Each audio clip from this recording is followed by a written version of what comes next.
Liam, thanks very much for your time. Good to speak to you as always. If we start with Ante Cianats, who obviously went off with quite a worrying injury against Derby, what's the scan show? Yeah, not good news. Ruptured his ACL, so he's going to be out rest of the season. Requires surgery. So, yeah, hugely disappointing for him, and also for us in terms of obviously losing him. So, yeah, that's the news on him. Could it be an injury that actually sort of goes beyond the end of the season, or is it kind of early to say that? It's early to say, yeah. I mean, you have to wait for the swelling to come down, and has to do bits before the surgery, before they can operate, and then of course you have to see how they respond on the way back. So it's that long that you can't commit to time frames really, but yeah, it looks like the season will be done. Yeah, you said it was disappointing for him. I mean, it feels like terrible timing because going into the season, a lot of people were saying it might have been sort of a breakthrough. So for him, for it to be over at this stage must be really difficult. Yeah, you could see walking off the pitch, he was devastated. He was in the change room afterwards. Obviously, he's had some people around him looking after him and picking him up the last, yesterday and today. The clarity, I think, and now it's about creating a plan. Naturally, he's obviously, he'll be down, he'll be emotional, and that's where again you have to stick together and pull him through it. So yeah, just disappointed for him. And for you as well, because it's in an area of the pitch where you've already got a couple of injuries. Obviously, he was playing for you often, so that must be a big blow as well. Of course, it's kind of where we're at the minute, right? I think he, moments before it, he hits the post and nearly gets off the mark, and an inch to the left, and it probably goes in. And then 2 minutes later, he's obviously picking up such a serious injury. So it's of course it's frustrating, it's disappointing. I think he's, when you look at the age of him and where he's at in his career, I think he's, to be honest, he's had a tough opening, tough period. But I think you have to play people through that, especially when you're trying to develop players to to hit their level. And yeah, like I keep coming back to the word disappointed ultimately. You said on Tuesday night you were hoping that Matias was going to be back to hopefully give you another option in there. Is that still the case? Yeah, he trained today, looked well. So yeah, he comes into contention to travel at the weekend. And again, I think it's one of those where naturally we need to win a game, but we also have to make sure we look after him and not risk him and go too mad too early. So it's finding that right blend. But he looked sharp today, trained really well. Does it feel like he's the sort of player who maybe you need at this time as well? Obviously you've been struggling to score goals and a few poor results. Somebody with that talent at the top end of the pitch could really help you being back as well. Yeah, definitely, and that's the bit we not shied away from. The results haven't been good enough, but I think since Stoke, which we come away from Stoke having performed not great but take a point, and I think the game since then, the actual performances of when I think about West Brom at home, I think the other night we've Ipswich for 65 minutes, Bristol first half. The actual performance, we found a more consistent level game to game, but I don't want to be sitting here and talking around good performances with no results. I think the whole way of, like Derby the other night, how we play first half, you have to come in ahead, and ultimately that then comes down to quality in and around the box, which we lacked. So when you look at Matias and what we brought him here to do, and you look at his record, he's one of the lads in the team that has got a proven record of scoring goals. So someone like him is hugely important. So yeah, we're delighted to have him back, and yeah, I'm looking forward to seeing what he can do. Yeah, you referenced there that it's kind of, obviously it happened in the first half against Derby where you looked pretty good, and then it was a pretty big drop off in the second half, maybe similar against Ipswich. What do you put that down to in terms of not being able to carry it over 90 minutes? Yeah, I think if you look at the two games, I think naturally you get to half time and the opposition. When I looked the other night, in terms of the control, the domination, the chances that we had, I think you then you get to half time, their opposition manager can solve some problems, so they come out slightly differently. And even the other night, we're still at the post. Sarge, nearly got in. We had numerous set pieces. So for me, it was a 5-minute spell second half, which poor goal again, which ultimately cost us. I wouldn't say it was a whole second half or a start of the second half. It was a 5-minute spell around, just before they scored. And similar to Ipswich, I thought, maybe not the threat, but I thought we had really good control up until the third one. It's one of those. I think it's like a pressure cooker, right? I think where we're at with the run. When you're on top and you're dominating, you don't score. The pressure increases, and again, I think you then face that challenge, probably similar to Bristol at the weekend. We create some really good moments and don't take them, and the pressure keeps mounting. You almost need to release it a little bit, and that's for me why we have to keep believing in what we're doing and how we're playing. But we have to be more ruthless in both boxes ultimately. When you look at sort of the results compared to some of the positives in the performance, does it feel almost like, I mean, we talk about good teams finding ways to win when they're not at their best. Does it feel almost like your team are finding ways to lose when they are at their best at the moment? Yeah, possibly. Good way of putting it. I think you look at it. I think if you look at you look at experiences. I think you look at the league. You look at trends. I think if you want to produce a team, with the change we've had that can consistently win games, it comes then down to how do you perform. And again, I think a little bit like the other night, the performance. If you want to win game after game after game, I think it's understanding how do you do that. And we're in that stage. We've got to learn how to win. It's fine performing well, but we're doing it to win games. And I think what we've shown is we can go and dominate large periods of game and create and have purpose and sustain. But you're doing that to then go and kill the opposition off. And that's the bit that the hardest part, which now needs to come because we need to start winning games.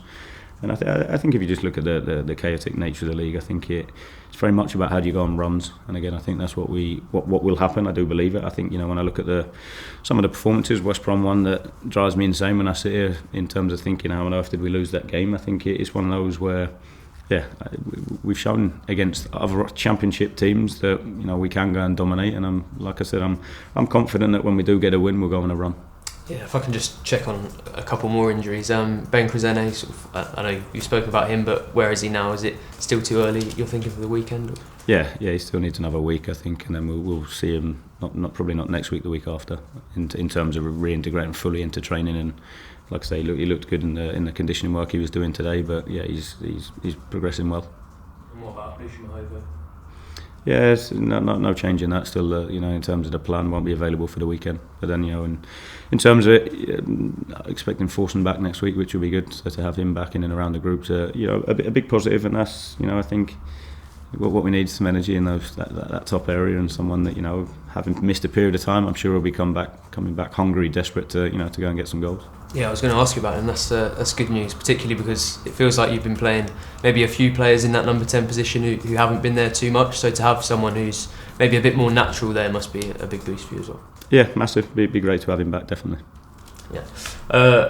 I wanted to ask you about sort of some of the roots of the problems, because I know you've spoken a lot about behaviours and kind of the non-tangibles of the game, but do you see any major sort of technical, tactical problems with the team still? I think we've progressed in it. I think that's why I enjoyed that, especially the first half the other night. In terms of, I've spoken a lot since coming in around producing players that can make decisions. And again, I thought what you saw the first half the other night was definitely a group that's starting to understand it. I think we went in behind them quite well. Kenny to Sarge a few times. We went through them again to Sarge or to Gibbsy or. And we attack down the outsides, and that once you get it, once it clicks, that variation, you become quite difficult to stop. And again, I think that's the bit where, like I said, tactically the lads will continue to improve because of the work behind the scenes. We need to manage pressure better. I think that's the biggest bit. Naturally, we're in a tough spot, and like I said, in game, I do genuinely believe once that valve gets let off and we do score when we're on top, and the confidence comes, I do think you'll see the group continually grow, and that's we're learning at the minute. We're learning about each other in tough times. We're learning about sticking together, about having each other's backs, etc. And like I said, I'm sure that when we do release, like I said, that valve, I'm sure that the lads you'll see them grow even more so. It's Swansea this weekend. What do you reckon? Tough. Every championship game, it's mad. I tend to do probably what everybody else does: check the scores, check the stats, see what the game looks like. It's not always an honest reflection of it because of the flaws of what you get from collecting data. But at the same point, it's just madness when you see some of the the results and what you feel like the game might look like. So it's a tough game. It's a tough place to go. Against a well organised, well set up side. Obviously, for them, have invested a decent amount in the summer as well in certain players. So we know it's a tough place, but like I said, we can't deviate from what we're doing. I think if we perform, the bit for me, we have to perform like we did first half the other night, and then make the chances count when you get them. Can you still take comfort from some of the away wins earlier in the season, or is that difficult? Because obviously it's been a couple of tough results on the road now. Yeah, of course you have to. I think you have to. have to learn from past experiences. You have to take the lessons from it. But it's another opportunity at the weekend, and that what we don't want to do is keep letting opportunities pass us by, which we have. I think it's one of those where the lads should be desperate to get out there and build on the other night and turn that into a win. I know you've been asked whether you think you're in a relegation battle, and obviously it's early in the season, but would you say there's worry about that? For me, no. I think it's one of those where I'm quite clear we have to win games. I think not nice seeing it, not nice being in the position we're in.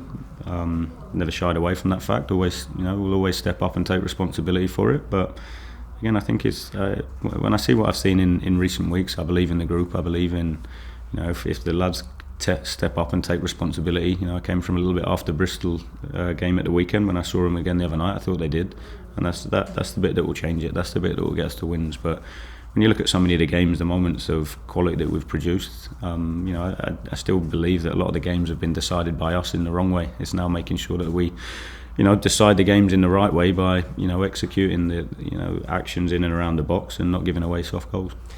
Yeah, I know you'll still be thinking about promotion, and that will still remain the goal. Obviously, you made quite a late charge to the playoffs with Bristol City last season, so you're probably best to answer sort of how late it can come. But it feels like, or does it feel like, you're kind of now getting to a stage where you have to turn it quickly, or it's going to be difficult to get the number of points you need to get to that end of the table by the end of the season? Honestly, it's so far away. It's so far away. My energy's going in. We need to win Saturday. I think that's the biggest bit for me. Forget end of seasons. Forget that. It's so far away still.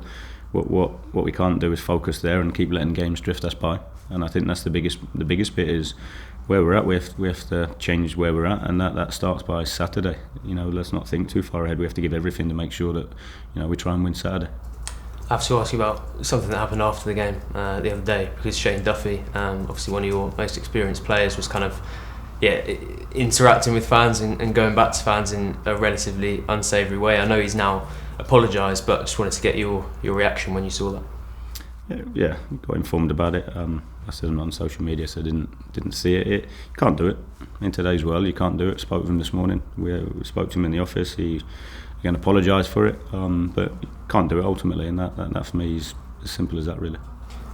Where's that come from? I think he explained it a little bit that he's frustrated with the position at the moment, but I suppose where has that come from for him? You'd have to ask him. I think I had that chat with him this morning. I think it's a private chat that me and him had. I think he cares. I think that's the bit. But ultimately, I think in today's world you can't respond. I think it's one of those we're always going to be in the firing line of people with where social media's at, where the world's at. I think that's for me why I stay off it. More harm than good. So just don't get involved in it. Just stay away from it. Keep your opinions to yourself. Has there been any sort of internal kind of disciplinary procedure? We had an internal meeting this morning, but that's where it will stay is internal, yeah. Okay. So it won't affect kind of whether he's selected this weekend or anything like that? I haven't selected a squad, to be fair. I think there's a whole host of factors that go into picking a travelling squad, and that possibly a part of it. So again, I think it's one of those where we're at. We need everybody all in ultimately. So again, I'll finish off the work that we're doing in preparation for the weekend, and then I'll make a selection on the squad later today. Is his fitness at a point where he could? He trained today, yeah. Okay. I also wanted to ask you about kind of how you feel about having to. I know you have to speak about your job at this moment, because unfortunately that's the world of football at the moment, and you'll know that you're under pressure. You're having to come out and probably speak about your future 3-4 times a week. Do you think it would help you to have someone else come out and kind of speak and give their point and get their point across? I think for me it is what it is. It's the industry. It's what we sign up for, right? I think under no illusion. I think in terms of in an industry where you need to produce results, and in an industry where it's to do that you're getting less and less time. So I think for me it's fine. I'll keep my head down. I'll keep working. I think Ben's in constant contact with the owners around things, and the message of support. Keep doing what you're doing. We're quite clear where we're at, what we're doing, in the direction we're going in. So for me it's that. I'll control what I can. I can't control the noise. I can't control external factors. All I can control is how hard I work and how much I give to the lads and the club, and and that people around the place, and I'd like to think would say that I'm flat out trying to change things. Is there presumably? I mean, you talk about support. Has there been that backing from Ben and other people to say don't worry about this noise. You are our man type thing. Yeah. Sorry. Yeah, no, it's what I signed up for, right? You look what I left in the summer to come here. I think I knew it was a challenge. Of course, when I come out and we speak, the objective doesn't change in what we're trying to achieve here. I think just because we have an initial bump at the start of it, I think it doesn't change in terms of what we're trying to achieve and how we're trying to go about it. I think it's making sure that in these moments that you do stick together. I think the easiest thing, and I'm not sure it changes a huge amount, is that quickly changing things. I'm not sure that changes a lot. I believe in the work we do. I believe in the culture we've created. I believe in the results that we'll see over time. And that for me is the biggest bit. Is while we're trying to get there to the level I know we're capable of, is you have to pick up results along the way. I'm not stupid on that one. So for me, it's very much that. It's frustrated. It's disappointing. I've got exactly the same feelings as everybody around the place, but I'm also able to kind of park that to the back of my head and concentrate on what I need to do, which is making sure that the lads stay focused for Saturday and ignore the noise, because where we're at in the world now with what people can do and say and how things are, it can definitely have impact. So for me, it's how do we block that out and make sure that we turn up and ultimately be the best versions of ourselves on Saturday. Yeah, just finally I wanted to ask you about Jovan Makama, because even though things have been difficult, it feels like he's been a bit of a positive story. Yeah, and I think a few of the lads are progressing. I think that's the bit. I think when you look at it, it's about being realistic with the group we've got as well. We've got people that it's how do we turn really high potential into more consistent performances, and when you look at it, I think he's a really good example of that. I think he's progressively got better. I think lads around it, Pella's improving. I think Yakov coming out and going back in, I think he's looked better. Same as I think Mirko helped him. I think there's Oscar for me. He's continually improving as well, and that's the bit. I think you also have to be a little bit realistic with the group we've got. That it's about how do we now turn, like I said, really high potential into consistent performances to win in the championship. I think there's been a few times with Jovan where you've kind of taken him off around the 60-minute mark or early in the second half. So do you feel like his performances need a bit more consistency, that he needs to extend the quality of them a little bit? Yeah, and just the physical demands, the intensity, it's a big step up from League One. I think just moments in terms of and again, people will straight away jump to how he looks when he's running, but I think it's also like the intensity demands mentally. Staying focused, staying. When I've spoken about toughness recently, is not switching off in key moments. In and out of possession, it's that side of it. And hey, look, he's done really well, Joe. I've been really pleased with him. I think he's had really, real good start, real good impact. He's one that I think's got a really exciting future ahead of him. It's now how do we, turn that 60 into 70 minutes, 75 minutes, 80 minutes, and build that up. And that's where he's at. That's what we have to do. That's our job. Thanks, Liam. Thank you. Neil, you just touched on the intensity of playing in the Championship and talking about Jovan as well. I just wonder about some of the other players who have come in since the start of the season, probably getting to grips with the pace of Championship football and how long it's going to take them to actually, establish themselves. You had the bonus of obviously Ante and Oscar have had a season of it, so they know what it's like. What about the others who have just come through? How far do you think they're away from getting to grips with it? If you could put time on it, it would be a fantastic thing, because when it would click. But it's such a unique league. And again, having been around the world, and seen various games, various leagues, and you speak with the lads that are coming here, the shock sometimes in them is quite interesting. In that, I just think margins top to bottom are so fine, and I think that's when you look at lads that do come in, and no disrespect to other leagues, but quite often you can predict results. The top 3 or 4 will always beat the bottom 3 or 4, and then there's a load in the middle. And I think that's where the Championship's so different. And like I said about the stats a bit earlier, and you have to look at games where one team can dominate and still lose, and that it's not a one-off. That happens quite frequently in the Championship. You never want to predict the results. So it's definitely a piece for the lads coming in, that understanding of the margins, how tight all the games are, how different home and away can feel, how much of a battle, how it doesn't rest physically from the start to the end. Where I watch other leagues, the intensity is not the same. It will settle for periods, or it will die off, or it doesn't happen too often in the Championship. So that physical side, but also the biggest bit I keep talking about is the mental side. It's the physical intensity, but you also get the mental intensity, the demands that you switch off for a second, you're in trouble. And it's done in different ways, whether it be regains, whether it be the other night dealing with direct play. it does. It takes people time to adapt, and we have to accelerate that. We have to, hence a lot of work behind the scenes, sitting with players, and there's so many factors that go into that adaptation that we're doing absolutely everything to try and speed it up.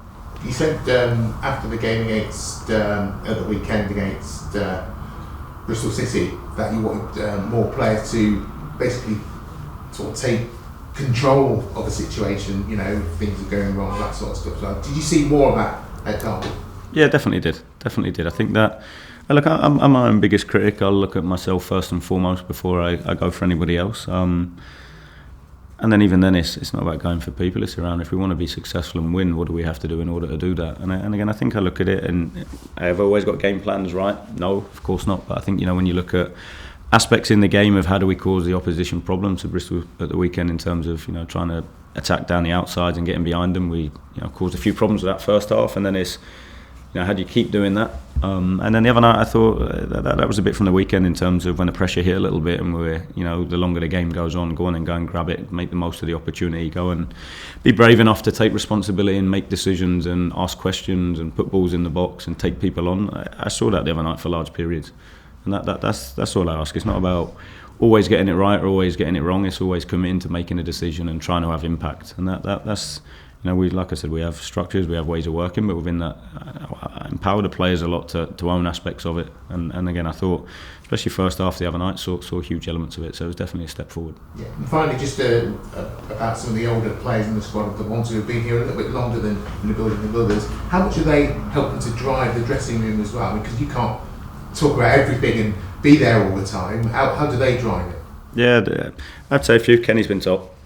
I sit with Kenny most days. To be fair, we sit down and have a chat, and he's been there, done it with here. I'd say he hurts as much as everybody else, and again I think you see him the other night, how he's organising, how he's taking responsibility, how he's forcing people to play, how he's making decisions for others, the impact he has, and that's the biggest bit. You need that.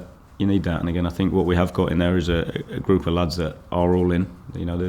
There's you've been in places where you can get splits in the changing room, or you face a bit of adversity. It can separate people, or people not own it. And again, I think that's where I look at Kenny, I look at Sarge, I look at Harry Darling. I've really stepped up and gone, right, lads, it's on us. We've got to change it. We've got to be the ones that in game go and implement it. And that's like I said, was pleasing the first half, especially the other night. Was I saw a group of lads together, play together to try and impact the result in a positive way.